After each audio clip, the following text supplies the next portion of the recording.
Wabarakatuh. Shalom, Om Swastiastu, Namo Buddhaya, salam kebajikan bagi kita semua. Perkenalkan, kami dari tim mahasiswa Universitas Mulia Balikpapan. Dalam memperingati Bulan Bahasa dan Sastra, di sini kami akan menyampaikan opini dan argumentasi dari kami mengenai salah satu tema pada Lomba Debat Bahasa tingkat mahasiswa Kalimantan Timur dan Kalimantan Utara.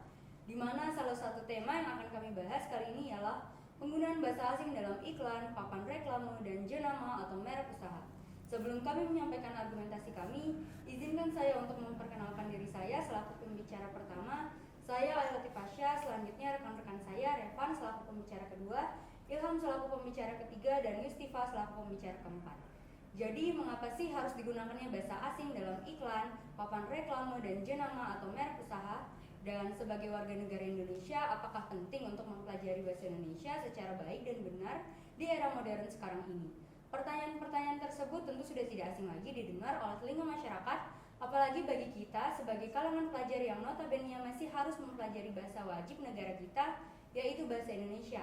Sedangkan di era sekarang ini, peran bahasa Indonesia dalam bidang kehidupan mulai tergeser atau tergusurkan dengan keberadaan bahasa asing, di mana ada anggapan bahwa bahasa Indonesia adalah bahasa yang kita gunakan sehari-hari, jadi tidak perlu lagi untuk dipelajari bahasa Indonesia.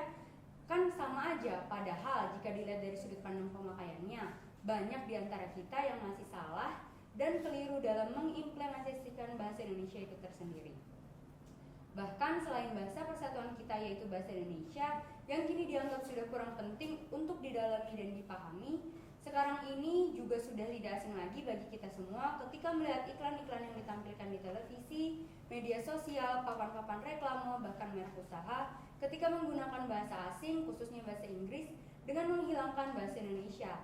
Padahal penggunaan bahasa Indonesia telah dibangun jauh sebelum bangsa Indonesia merdeka, yaitu pada Ikrar Ketiga Sumpah Pemuda tahun 1928 yang menyatakan bahwa kami putra dan putri Indonesia menjunjung bahasa persatuan bahasa Indonesia.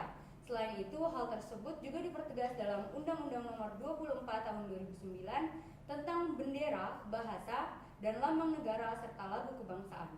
Pasal 36 ayat 3 yang berbunyi, bahasa Indonesia wajib digunakan untuk nama bangunan atau gedung, jalan, apartemen atau pemukiman, perkantoran, komplek perdagangan, merek dagang, lambang negara, dan lambang pendidikan.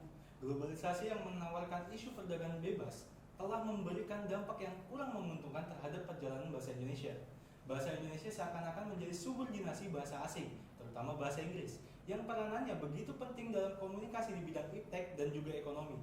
Penggunaan bahasa asing pada iklan, papan-papan reklame, dan jenama atau merek usaha marak digunakan sejak era reformasi bergulir pada tahun 1998. Pusat perbelanjaan dan perusahaan jasa merupakan bidang usaha yang paling banyak menggunakan bahasa asing.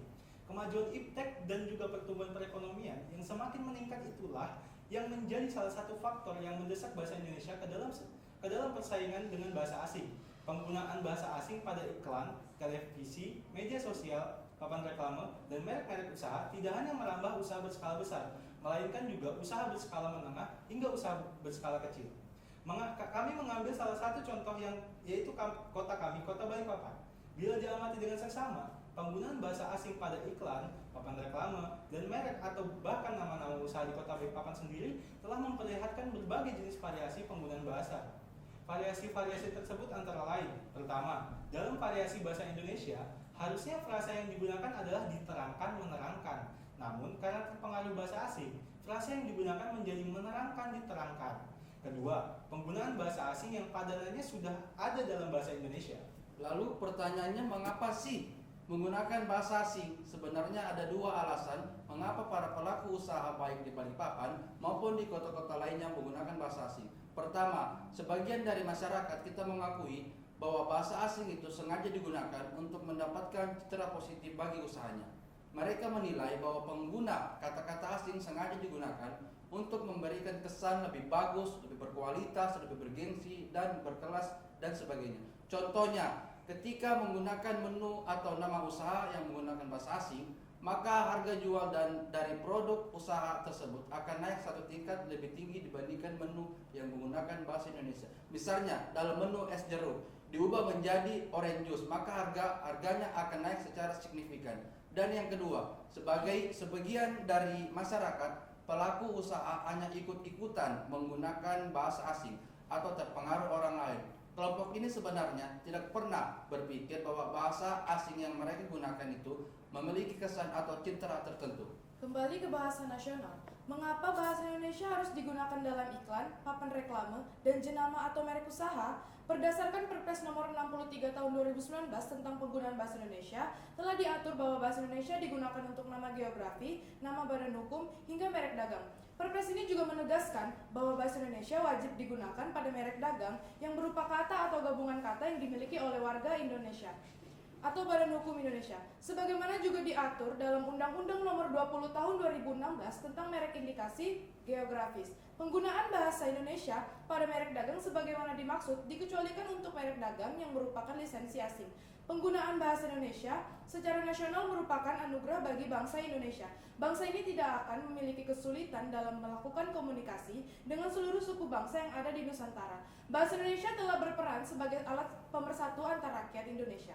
Bahasa Indonesia merupakan simbol nyata yang menunjukkan identitas serta jati diri bangsa Indonesia. Oleh karena itu, kami simpulkan bahwa sudah selayaknya jika penggunaan bahasa asing, baik yang bercampur dengan bahasa Indonesia maupun yang tidak, untuk tidak lagi dipergunakan dalam kehidupan sehari-hari. Sudah sepatutnya jika pelaku-pelaku usaha yang memasang iklan, baik di televisi maupun media sosial, papan reklame, serta merek-merek usaha kembali menggunakan bahasa nasional, yaitu bahasa Indonesia. Karena kelestarian penggunaan bahasa Indonesia akan kita wariskan ke generasi selanjutnya. Kita membutuhkan kesungguhan dan komitmen yang kuat dari seluruh elemen bangsa Indonesia untuk membuat bahasa Indonesia menjadi tuan rumah di negara sendiri. Sekian argumentasi yang dapat kami sampaikan. Wassalamualaikum warahmatullahi wabarakatuh.